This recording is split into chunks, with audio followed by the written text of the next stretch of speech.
Hello, and welcome to the final candidate forum of 2025. My name is T. Adeyemo, and I curate content for ladiescorner.ca.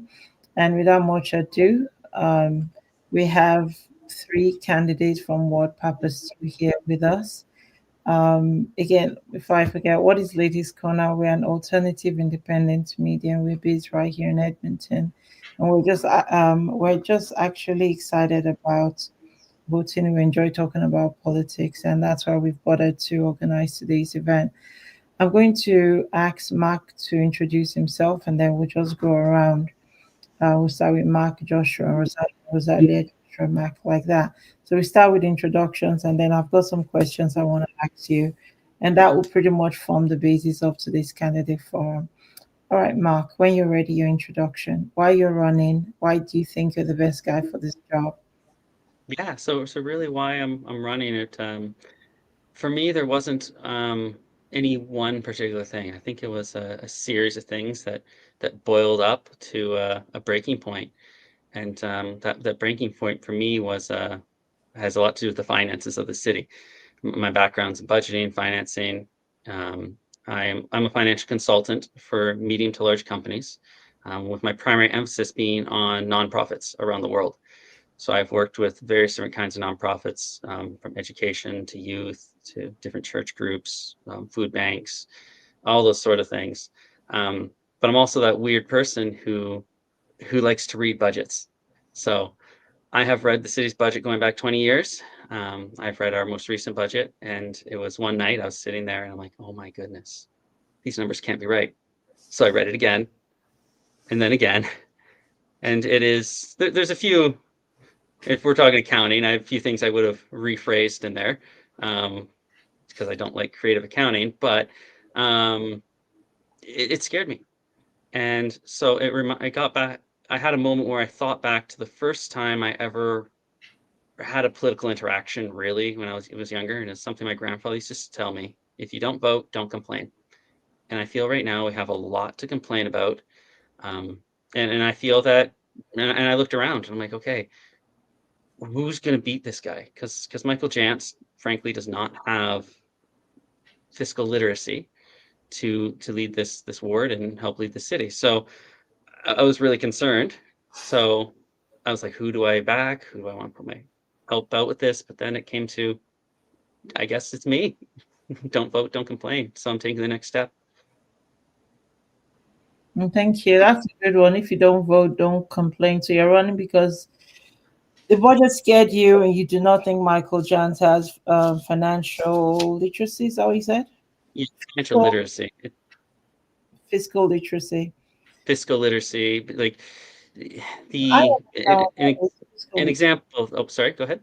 I know what that means, but you were saying, for example, Yeah, for example, there's a fiscal gap report that came out last year. There's 159 pages. It's, for the record, it is boring as all can be. But I've read the thing 5 times, cover to cover. And when asked like how many city councilors have read it, the answer was 3. who So it's just not just Michael Jantz. who's read it? I know Andrew Knack has claimed to read it, and there's 2 other councilors who have at least read the executive summary. All right. Thank you for your work. We appreciate your Thank service. you. Thank you, Joshua. Hi, Dee. Thank you for having me, for having us. My name is Joshua Doyle. Yeah, and I'm running here in Ward Papastew.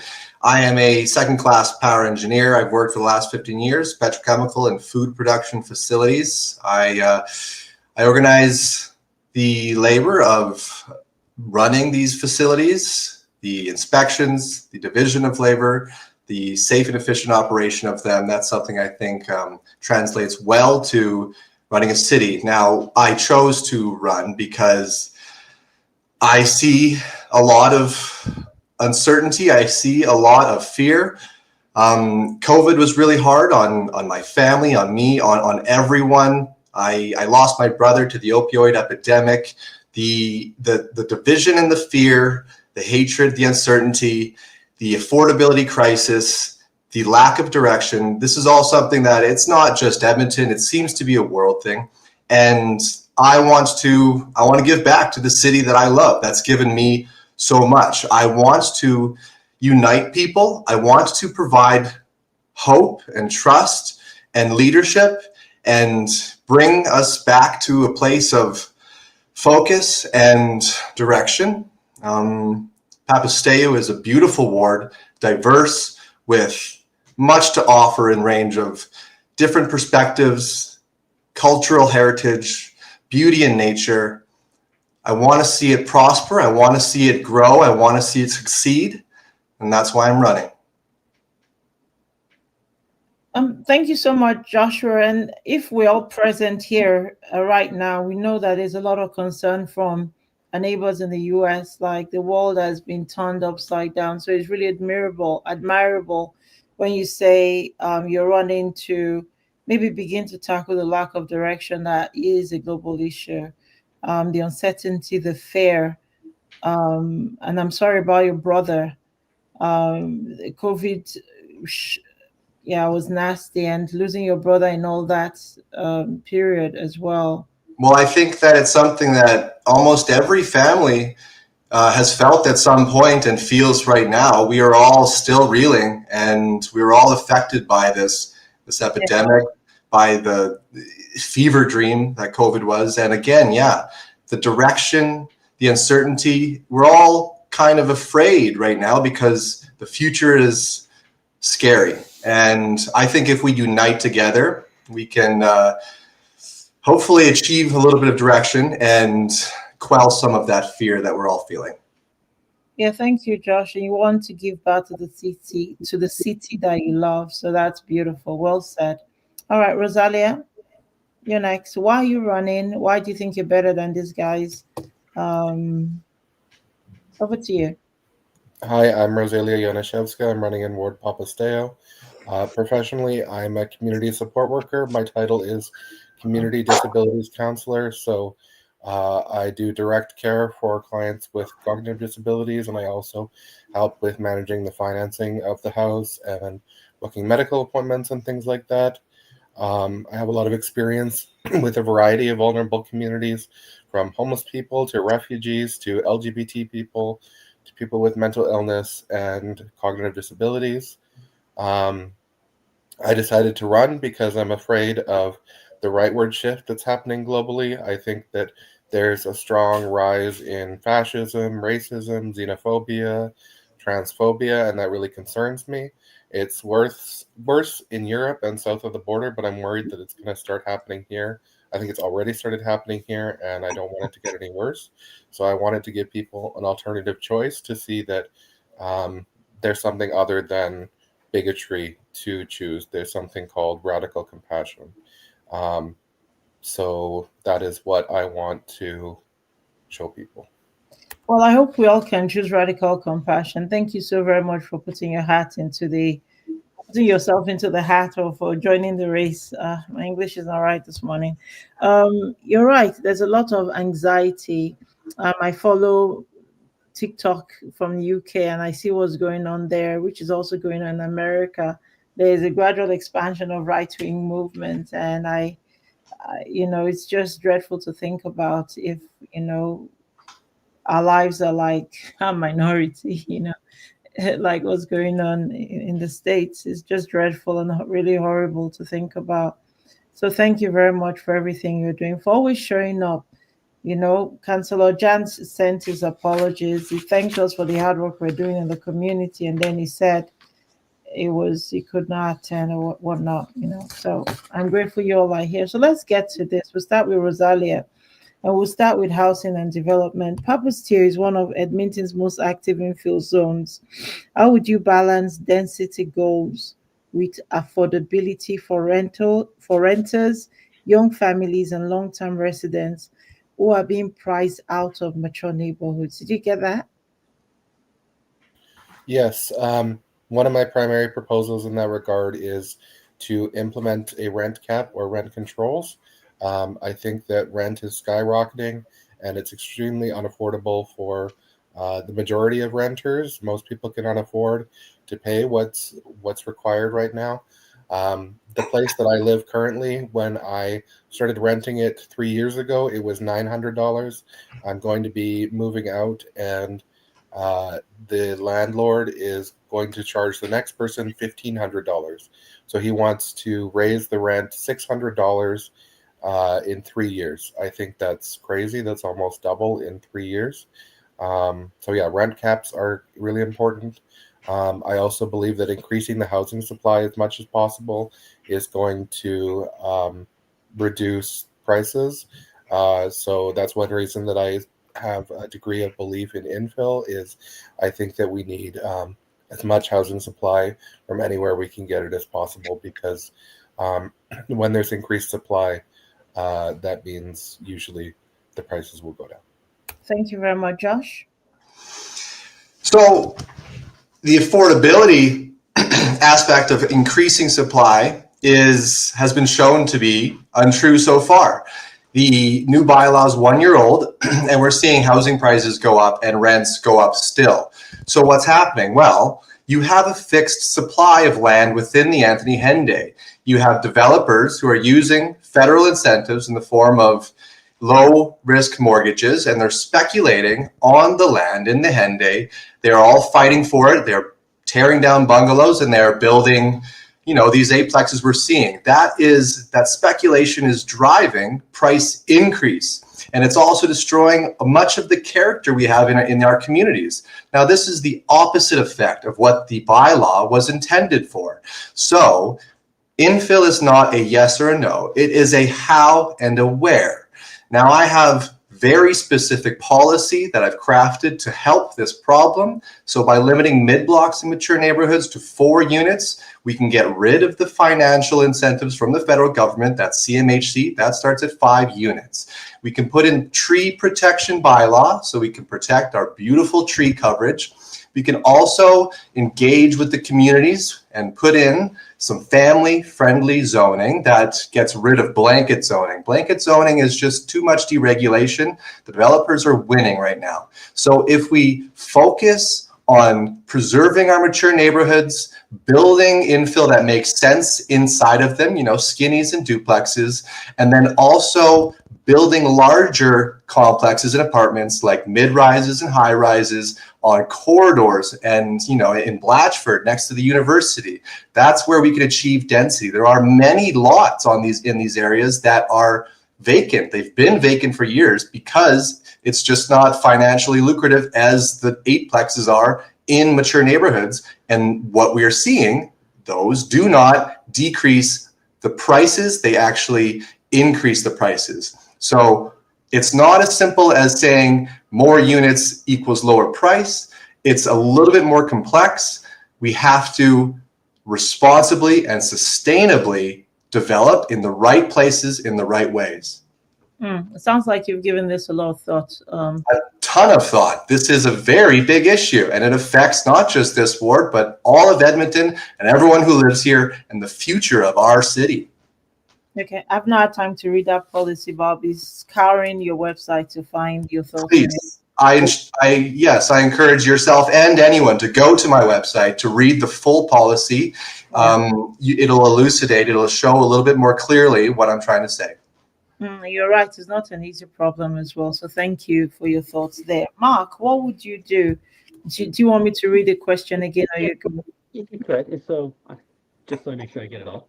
Okay, so Papastew is one of Edmonton's most active infill zones. How will you balance density goals with affordability for renters, young families, and long-term residents who are being priced out of mature neighborhoods? So this is something that I have a little bit of a insider experience on, because in my background of being a financial consultant, I've been privileged to work with multiple different industries. One of those industries, I'm certified with the construction industry specifically to give financial advice there. And developers at the end of the day, what they're going to do is they're going to their priority is to make a profit. And that's not me blaming them for that. That is just how it works.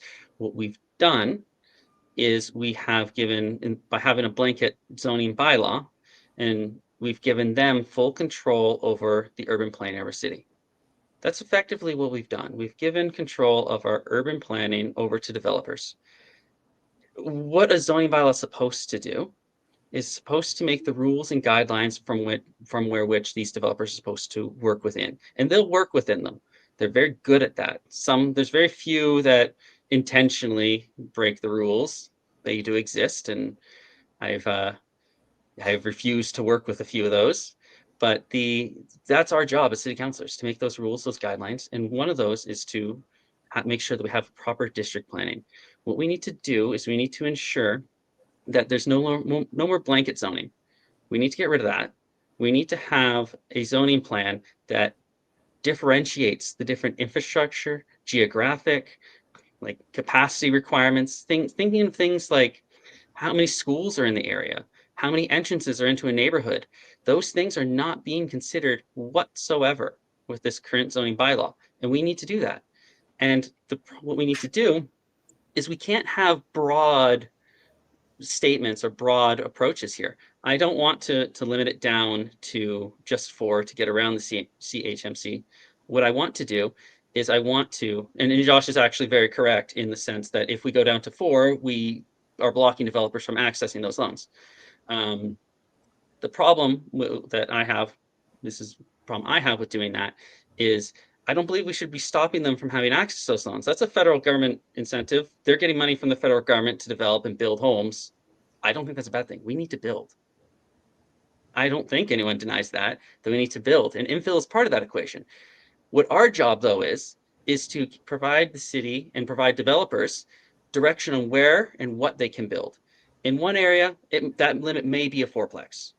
In another, that might be a 6. And in another, an 8-plex might make complete sense with adequate parking, with consideration to capacity and all those other things that I previously mentioned. It is a very complicated and nuanced issue. And I feel that my background in the time I've spent working in construction companies has kind of prepared me to help make that plan. All right, thank you. I think I got here and there what you're saying, and solving that problem, according to Mark, depends on having a strong communications plan between the city, the developers, and the residents of Papastew. That's my understanding of where you're getting to, of what you just said. So that brings me to a very crucial question, given that I've heard time and time again, and I'm not running for political office here, that there's been a disconnect between the members of the current city council and Edmontonians. Starting with you, Mark, the centerpiece of your work solving the infill problem relies on communication. How have you thought through communicating with Edmontonians? What's your plan? Keeping them up to speed. My biggest plan, and I really do hate that this has to be a campaign promise. I really do. It's showing up. I think there is and I know that sounds like the bar is low there, and I feel that is a very low bar. I'm committed to showing up. I have gone to every forum that I've been invited to. I have gone to every infill debate that there is, even if I haven't had an opportunity to speak. This issue is very close to me, and I very much care about it. But I've realized with this issue, the only way that I'm going to know what's going on in a particular neighborhood is by showing up. We're city councilors that represent almost over 100,000 people in each ward. There are 20 neighborhoods, and that roughly translates to a little over 36,000 individual homes in the ward of Papastew. There is no way that I could know a ward better than someone, or a neighborhood better than someone who lives in that neighborhood. The best source of knowledge I'm going to have is collaborating with communities. And right now we can see multiple examples of it, particularly with Michael Jantz, his absence from forums like this or showing up to debates. I asked at multiple infill discussions and community forums, where is he? Well, he was given an invite, but he declined to show up. I don't think that's leadership. I think the first step is showing up. If you get the job, Mark, I'm going to blast this all over social media. Sure. When you stop answering your phones, when you don't bother to return emails until like 100 hours, Yeah, that's not okay. I'm going to dog you on this, but thank you dog me on that one. Yeah, please do. Well, so here's kind of what just Fair kind of enough. a proof in the pudding a little bit. What I do for a living is I could have the average financial consultant who does what I do has about 7 projects on the go. I have fairly unique certifications, so I have to have, and I'm an architect that oversees multiple projects on the go. So I'll have anywhere between 12 to 15 projects on the go, and that's 1,000,001 emails. I pride myself on a response time of 24 hours. Now, I'm assuming there's going to be a lot of people messaging me and when I'm counselor, but I'm committed to responding to every email as fast as I possibly can. Lovely. And I know the importance of that. Like even if it's in just showing that I care, showing that I'm not just ignoring you, because there's nothing more frustrating than sending a message to your leaders or to the person who you need a response from, and them just ignoring you, and you feel Yeah, like did it fall in junk mail or something.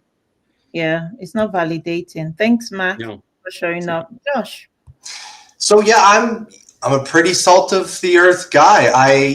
I relate with so many of the people that live in this ward, regardless of ideology or their financial status or how their age, anything. I love discourse. I love discussion. I want to hear different points of views and opinions. That's something I think is important for this job. I want to listen and validate everyone, not just the select few, not just the people that agree with me.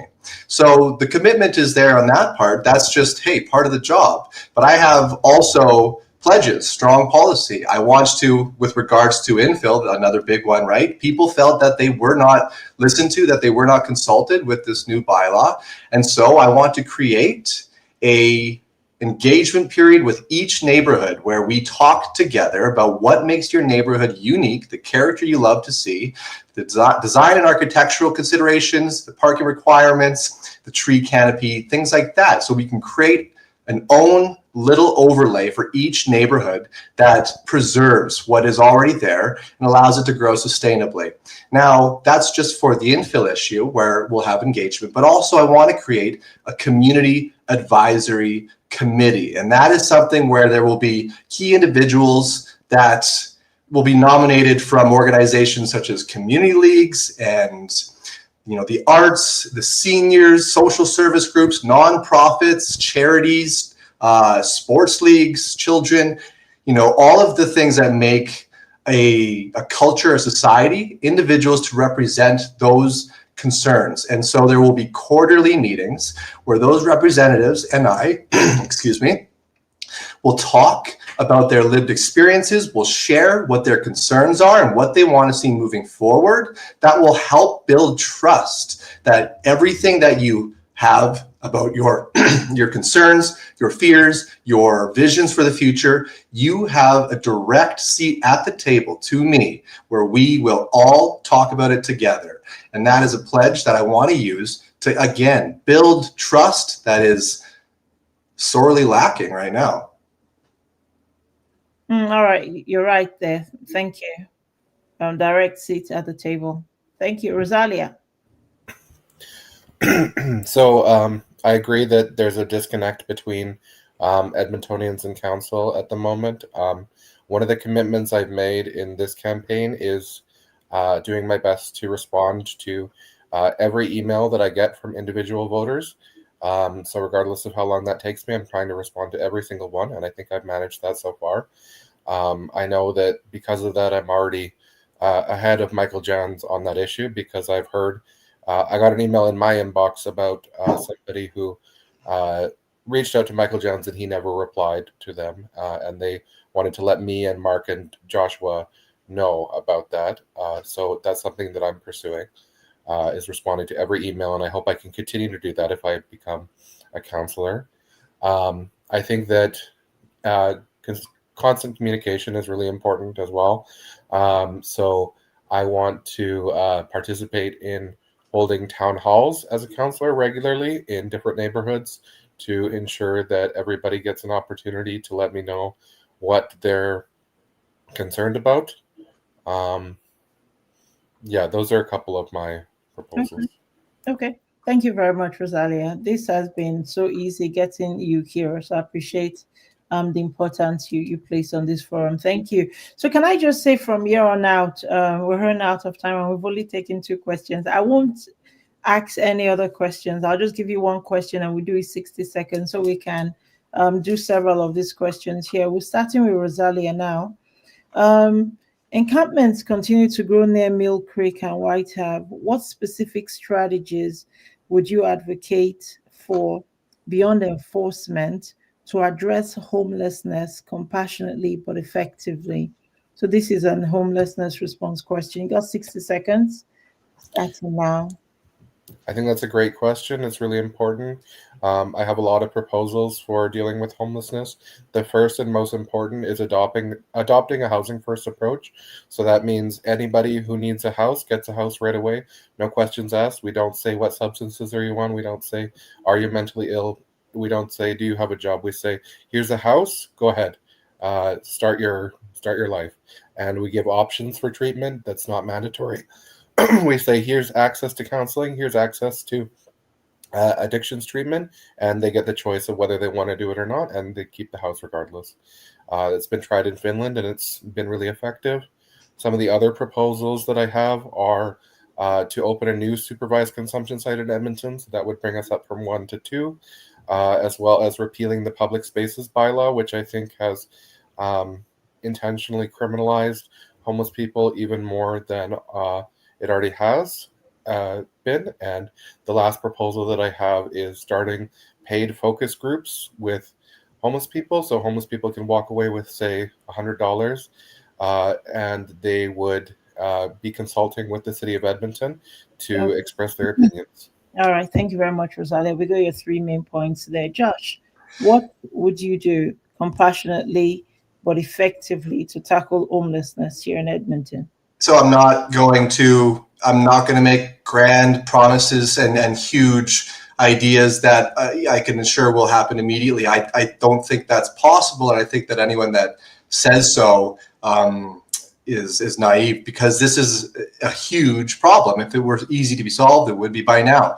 What we need is supportive housing, and the private market has no obligation to build that. So it will have to be subsidized, and that means there have to be a multi-government effort and relationship with the province, with the federal government, where the city comes to the table and says, we need your help, we need resources, we need funding, we need plans, we need action to build supportive housing. Now the Coliseum is being demolished. That is a perfect opportunity. There are other opportunities with creative ways to make this happen in vacant spaces downtown, vacant retail, vacant apartments. You can have some maybe subsidized way to get people into there, to get them that supportive housing. This is going to take a huge amount of effort and a huge amount of time, and I'm committed to Thank you. Thank you. whatever it takes. Thank you very much. Mark? Thank you so much. So I'll try and be respectful of how much time I have with this one. Homelessness is a huge issue. Last year in Edmonton, the homelessness population was just over 3,000. This year, it's estimated to be over 5. We have about just shy of 1,500 available shelter beds available to the homeless or the unhoused in Edmonton. But on average, with the exception of the coldest days of the year, the capacity of those 1,500 beds averages around 50%. So I want to ask myself, I want to ask the why. Why is that? There are things like, and when I ask the unhoused, and when I ask people with addictions, it relates to things like they can't bring their dog with them. They feel it's too far. They don't feel safe there. They can't, there's certain drug and alcohol restrictions. These are all a huge list of questions that need to be asked and addressed. And I think there's not a one size answer there. And it's going to be very difficult for me to answer in 60 seconds. But I think the place we start is asking, why is the capacity that we currently have not being fully utilized? Yeah. And we do need to add on to our capacity for sure. I agree, but if we don't do it like this, we won't get through all the. If I just let people talk, we won't get through the gist of this forum. So my apologies. That's why I put the 60 second. Should we No, make that no 90 worries. It's not, I seconds get instead it. of 90 seconds? Since it's Pardon? just three of us, should we make that 90 seconds then? Okay, Um, 90 seconds. But starting with Josh on the next question. All sure, go right. for So it. that was Yeah, homeless. gotta be fair. Yeah, everybody has 60 seconds on that one. So new, we'll do 90 seconds just to give you more time to hear your opinion. I accept. Now this is you love this question on bike lanes and street designs. Now this time around, bike lanes have been controversial in Strathcona and Ritchie. How would you balance the needs of cyclists, pedestrians, and local businesses that feel impacted by reduced parking and traffic flow? So you got 90 seconds, sir. So I probably won't need 90 seconds on this one. We talk about it all the time, and we probably all share similar opinions on this. Bike lanes are, again, they're not a black and a white, a yes and a no. It's a what has been done well and what has been done poorly. We have many examples, and the ones I use, 83rd Avenue north of White Avenue is a perfect example of a great bike lane. It's painted on. It's from the University to 75th Street. It's not the thoroughfare. It sees huge ridership. It's fantastic. 106th Street used a lot of concrete. It squeezed the road. It squeezes the cars. It reduces traffic. It's a thoroughfare. It's poor. So we can take those examples and others, and moving forward, use that as a guide in how we build our bike lanes to better suit the infrastructure, the needs of businesses, the needs of cyclists, with respecting, the roadway that we already have. It can be done properly in a way that I call infrastructural harmony. You can do this the right way. We have tried, we have failed a little bit. We can do better. Okay, that was just shy of 70 seconds. Oh, well done for not Thank using. you. Well done. Okay, Rosalia, did you want to go next on the bike lane question? Sure. All right. So I also agree that it's something that we still have to pursue. Bike lanes should be an option because I believe that everybody should have their choice of viable transportation. So people should be able to take public transit if they want. They should be able to bike. They should be able to drive a car. They should be able to walk. So we need to make sure all of those options are viable. So we need to pursue continuing the bike lane program. But I also recognize that a lot of people have a lot of concerns about the program. So my main proposal regarding bike lanes is to continue, but to hold some town halls in neighborhoods where bike lanes are being created to ask the question, what's wrong with the bike lanes? What needs to be improved? How can we make this program a little bit better so that everybody can be happy with the way that it goes forward? So consultation is the answer. Oh, fantastic. You're not using up your 90 seconds in full either. Okay, let's check Mark out. Yeah, so I think my answer is going to be fairly similar to Rosalia in this sense that I'm not against bike lanes. I think they play a vital role in the infrastructure of our city. Where I'm going to kind of disagree a bit is how we have to go about handling it.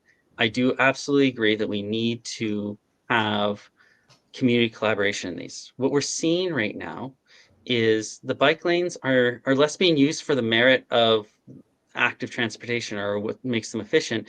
And in some cases, we're seeing them more weaponized against motorists. That seems to be the feeling, or weaponized against parking. And that is not the approach we need to take. We need to see it as another tool in the tool chest, and not something to replace. Edmonton is going to be a driving city. That's a reality of our infrastructure. Love it, hate it, but I'm interested in reality. I feel that bike lanes have a role in mitigating that, but I don't feel that we need to use them to weaponize against motorists. And in doing so, we're only going to get people hating them. And the more people hate them, the more they're going to demand that we tear them up, which is not the direction we need to be going. So where I differ a bit here is I feel we need to put a pause on the bike lanes for now until we can establish some clear community collaboration on where we need to put these things. We spent $106 million or $106 million on bicycle lanes. That was the budget for them. The actual number is a little higher. And then that's set to be renewed in 2026. So we actually have an opportunity to discuss that and determine, like, put a pause on this. Say, hey, what do we want to do?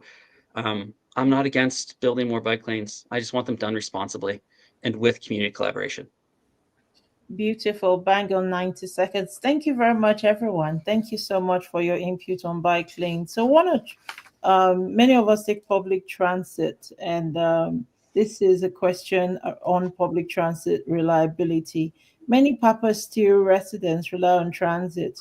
What concrete steps would you take to L- make bus and LRT service more reliable, especially during winter and off-peak hours? We're going to start with Joshua. So to make transit more reliable means that we have to have the resources to do so. The LRT expansion was an enormous cost. It was, close to $3 billion, and funded mostly by debt that we service at a high rate, 11%. Now we have it. It's built. It's there. People want to use it. They want to use it safely, though. They want to feel safe using it. So what the city should do is pause further expansions and focus on what we have, making it run and operate efficiently and safely. And that will involve giving the mandate to the Edmonton Police Service to be at these locations, to have more transit police officers. There probably needs to be turnstiles in place at the transit stations so that we can monitor the flow of individuals. It's something that is huge with regards to the safety aspect. For the most part, like I said, what we have is what we need to focus on. And that is really the only option. We can't build more. We don't have the resources. We have to make what we have safe and efficient.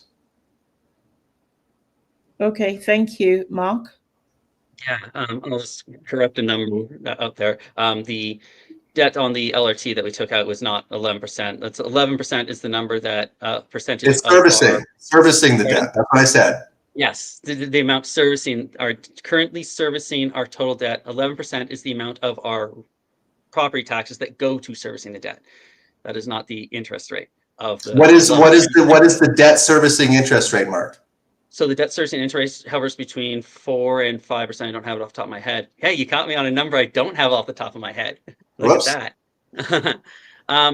So right now, what we need to do is transit is an essential part of this city. It really is. Would I have agreed with the LRT expansion right now? At this point, no, simply because we haven't finished the first one. We haven't finished the first line. But that doesn't mean I don't agree with LRT, and I do believe we need to have a strong Edmonton transit system. We need to be investing in additional buses. We need to be in that work.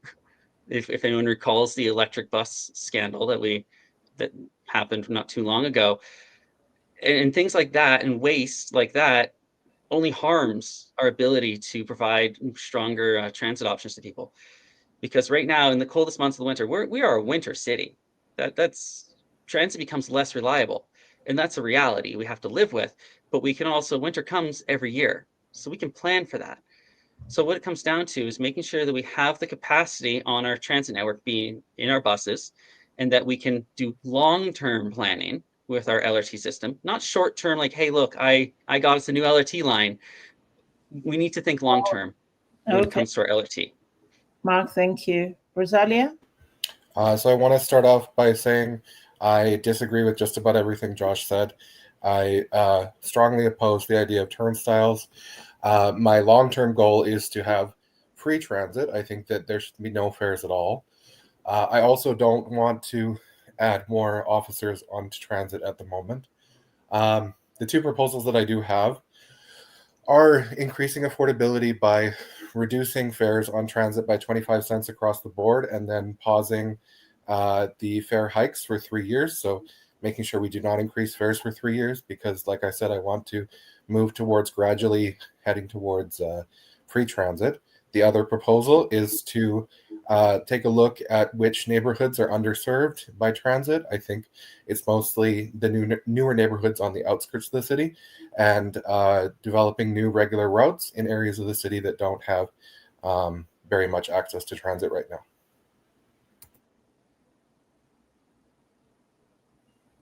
Okay, thank you very much. I was within the 60-second margin.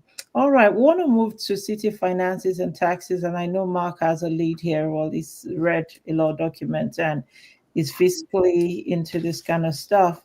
So, Mark, we'll start with you. Homeowners in Papastew are frustrated with rising taxes and declining services. Where do you think the city can realistically reduce costs without cutting essential services? It's actually exactly what you said is my goal. I want to fight tooth and nail to preserve our core services, if not make them better. We have the second highest property taxes of anywhere in the province, and I think it's been noted that I am a numbers guy. Part of my background is to understand those numbers and to know what to do with them. So one of those numbers that we have is in our capital expenditure budget. The vast majority of our capital expenditure budget, which is about $10.8 billion, the vast majority is pre-committed to existing projects. I don't want to go slashing those projects, but I also don't want to go adding to that list. We need to get those projects off the books and not add new ones to replace them just because we feel we have more money. Of that 10.8, that leaves us, we should have had, this council should have had $2.6 billion available spending in their capital expenditure budget. They blew past it by a factor of 1.5 billion as of the end of last year. That number's probably higher now. Like, I like to work with real numbers and exacts. So where we can get, to answer the question directly, where we can get to some savings, don't add any more new crazy new projects. Reserve that, in this example, the 2.6 for repairing a bridge that collapses, for example, or replacing a road that a big pothole comes up in, like maintaining our city. All right. And then as, oh, Time sorry. for 90 seconds. But thank you. You're a numbers guy. Right, Josh, what have you got? So yeah, we've got a 21.5 increase in taxes over 4 years, and we have to address the $4.7 billion in debt. That is an indictment on the spending of city council. Our taxes have gone up at far faster rate than inflation, and inflation is the benchmark by which we measure success. So the plan then is to create a blue ribbon panel to do a deep dive into our spending, review what our wants and our needs are, and to tie that spending with outcomes publicly. Share those with every dollar and how they are spent and how they improve your way of life. That's something that is transparent and gives people the understanding of where we're spending and how we're spending. The focus is obviously on core services. We need to maintain our roads, clear the snow, we need to fix the potholes, we need to operate our transit. These are simple things to do, and simple things, small iterative changes over time, usually amount to success. The focus of City Council has gotten outside of their purview. Let's simplify and focus on what we have. All right. Thank you very much. Rosalia? Yeah, I think there's a few places where we could make some changes to reduce spending a little bit. One is reducing the police budget by a certain degree. I think the police budget is a little bit bloated. I think I believe it's the largest expenditure in the budget. I think Mark said yesterday it's 14%. So I think reducing 14.2. Yeah. Yes. So reducing EPS's budget by a bit would help, as well as making some smarter decisions about what kind of deals we make with private corporations as a city. I think things like the deal a while ago with Rogers Place was a disaster. I think that was a really poor decision. The city's now signed another another deal with the Oilers Entertainment Group. I think we need to stop working with Daryl Cates and the Oilers Entertainment Group. I don't know why we're putting public money into private hands for projects that Cates could easily fund himself. So stopping those deals with Oilers Entertainment Group altogether, and not making deals with people for things that are not beneficial to the majority of Edmontonians. So between reducing the EPS budget and stopping making deals with private corporations where it's not benefiting Edmontonians. All right, thank you very much. I've got one more on city finances and it's transparency. How would you ensure residents understand how tax dollars are being spent in their neighborhoods, Mark? this question. So realistically, we're going to get a lot of budgets, a lot of financial reports presented to us. It's our job as council and as your representatives to present it to you in a way that you understand. And that's actually part of what I do for a living. I like to actually play a game with people, and everyone listening can actually do this right now. I tell people the human brain is not actually, this is an accounting trick, is not made to count. And everyone right now is thinking, well, I can count. Well, pick any random object in your room right now, a chair. Try to visualize 10,000 chairs. Your brain is not capable of doing it. You can't actually visualize. Our brains are made to compare. So comparison. So that's why I always like to, whenever I'm describing numbers in the budget, I like to give context of where that is. If I tell you we had a capital expenditure budget of $10.8 billion, you're like, that sounds like a lot of money, but conceptualizing that is hard. But then if I tell you that just 10 years ago, our entire capital expenditure budget was $2.9 billion. Sorry, 9 years ago. 9 years ago. 9 years ago, it was $2.9 billion because capital expenditure budget of 3 years. So over the course of 3 budgets, we have almost tripled our capital expenditure budget. That's insane.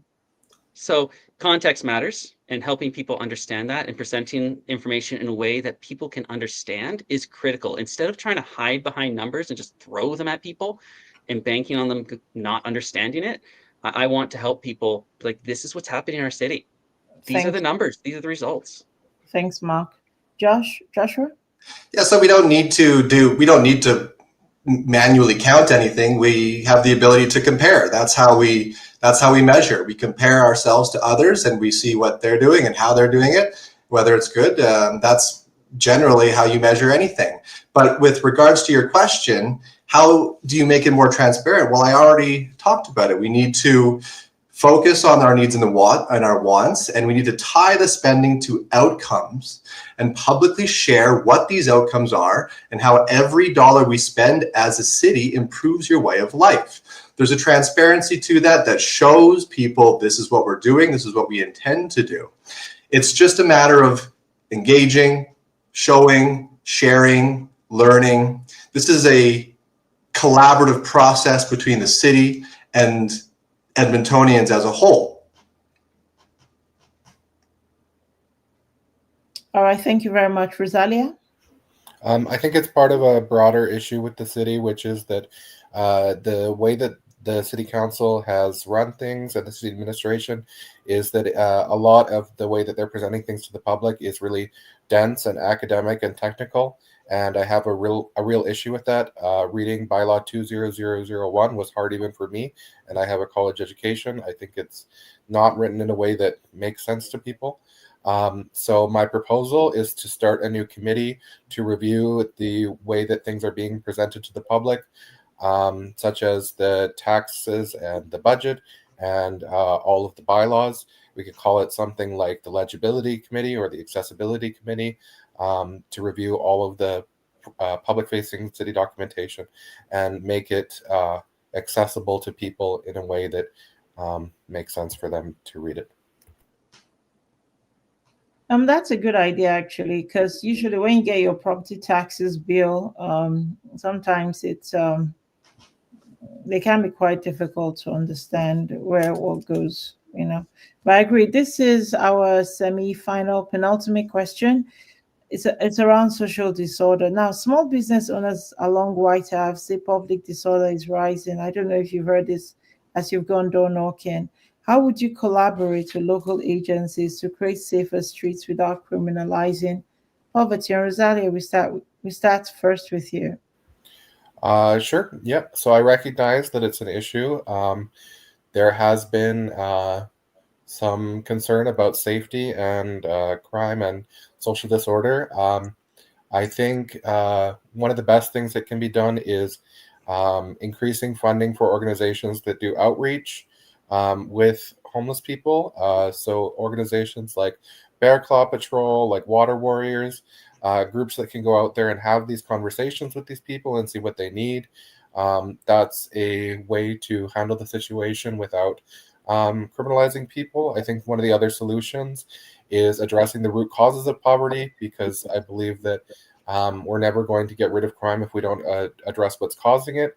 So things like the housing first approach, things like increasing funding for mental health supports and addiction supports, as well as increasing funding for the food bank, are some answers to address social disorder. All right. Thank you very much, Josh. So yeah, there is a ton of social disorder. It's something that is it's wreaking havoc on our vibrancy and on our economy, on businesses and individuals.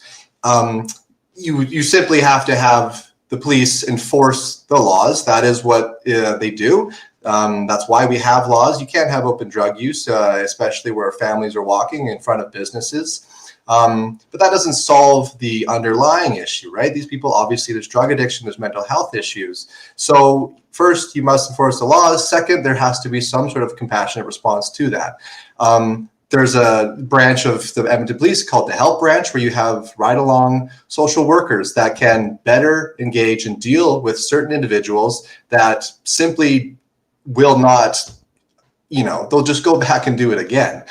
They need a little bit more help and compassion and support with regards to that. Now, something I've thought about, I don't know if it's possible, but if we could say have an index of individuals who are repeat offenders that cannot be helped by police, right? They are, say, mentally unwell, or they're drug addicts. The police response to them solves nothing.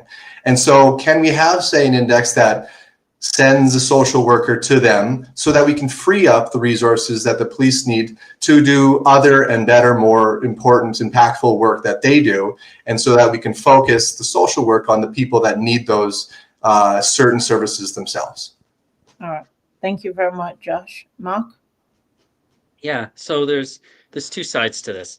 There's the short-term solutions and the long-term solutions.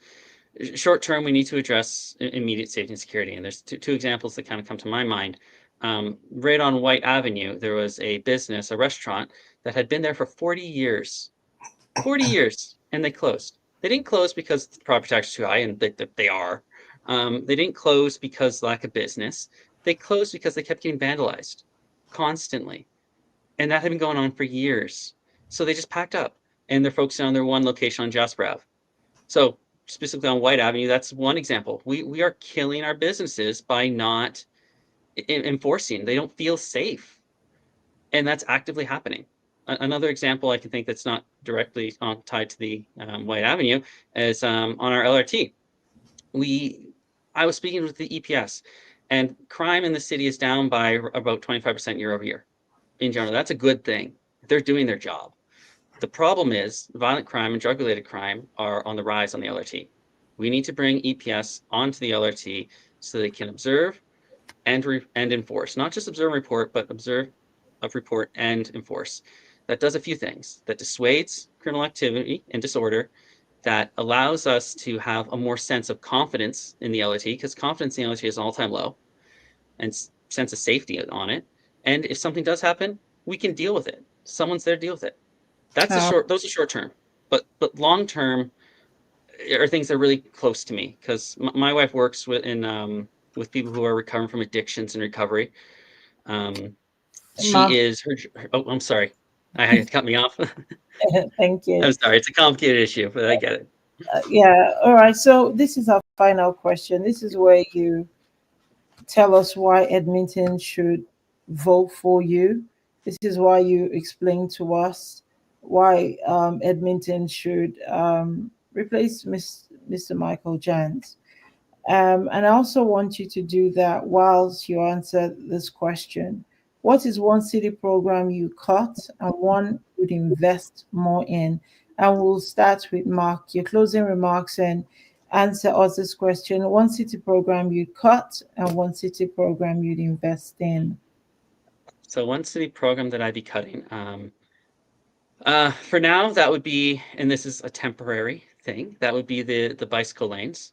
And that would be until we can get them, like, as I was mentioning before, until we can get more community collaboration with them. In terms of something that I want to fund more, bylaw officers. We have abysmal bylaw enforcement, particularly in parking. It is the amount of, I was speaking to actually one of these bylaw officers, and she was telling me in the neighborhoods of Belgrave and McKernan alone, she had 500 violations to report. And she was, there's no way I can get to them all. Not happening. We are drastically underfunding and understaffed our bylaw enforcement. So that's definitely something that we definitely need to focus in on. In terms of why Edmontonians should be voting for me and why not Mr. Jantz, I think the biggest one, I think all of us can say this, is that we show up. We want to actually be there and listen. Mr. Jantz is kind of bunkering down. And that's not me trying to take a snipe at him. That's just a reality that's happening right now. I want his record to speak for itself, and I want his lack of attendance to speak for itself. So I'm not going to take blatant snipes at the guy. But now, as to why to vote for me, I think everybody, I am a numbers guy. I like my numbers. I like to see results, though. I like to see what's behind those numbers. I understand where they're coming from. In the context of city council, our administration gives numbers, reports to council, and they often don't know how to interpret that. You're not getting that with me. My job was to create those reports, create those recommendations, and balance those budgets. I've done that in a wide variety of industries, and I've done that in a wide variety of different nonprofits. So there is no way that I won't understand the reports that are presented to me. And I want to make sure that we are getting a council that is informed and not just completely relying on the opinions of experts that we hire to tell All us right. one thing. Thank you very much, Mark. Josh? So the one place that we can cut is, capex on future large infrastructure projects. Obviously, like I said before, we need to focus on what we have rather than continually going into debt to build more. Where I want to put more effort and funding and resources is into the arts scene, into arts and culture. Papastew, like I said, is vibrant. It is diverse. It is beautiful. We have so much here that we need to cherish and preserve. The arts culture is something that we all love. Outside of working and eating, what do? We share with each other, we emote, we express, and we do that through arts and culture. That's such an important part of our culture, of our fabric, and of Papastew, of Edmonton. I want to see it thrive.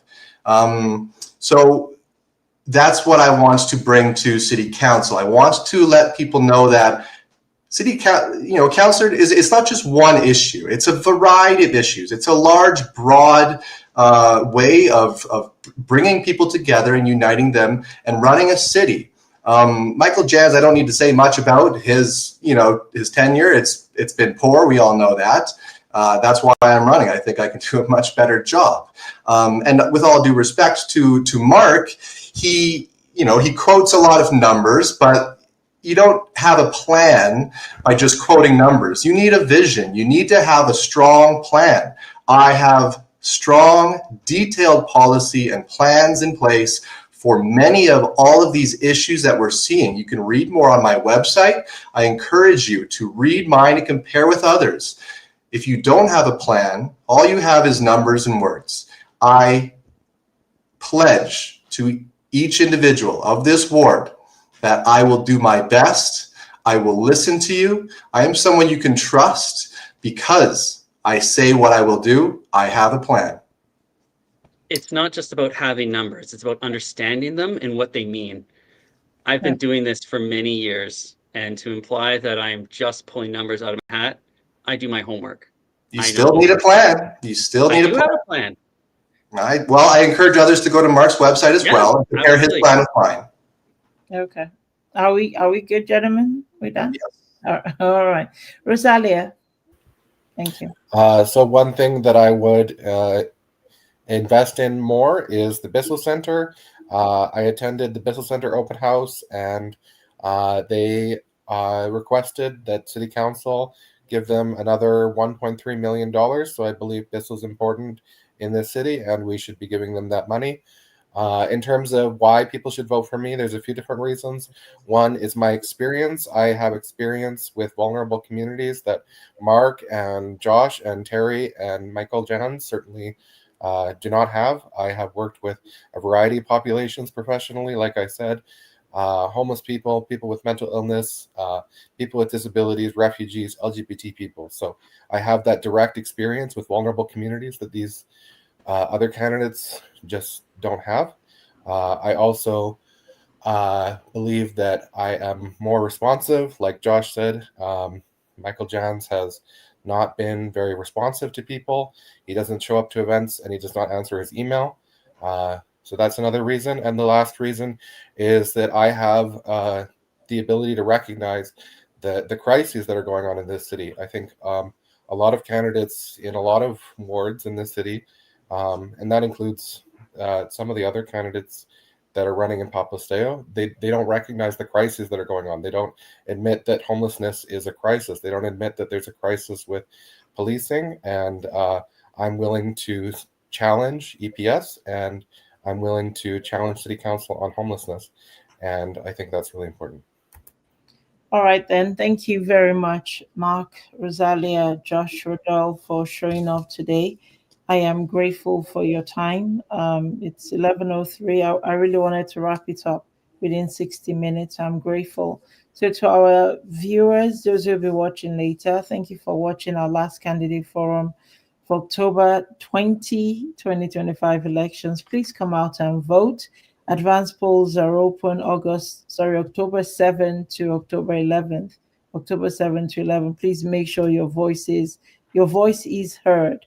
And you do also follow us, LCC Media One, on our YouTube channel. We're an alternative independent media. And this is what we do. Thank you all again very much. Have a good morning. Thank you very much, T. Thank you, everyone.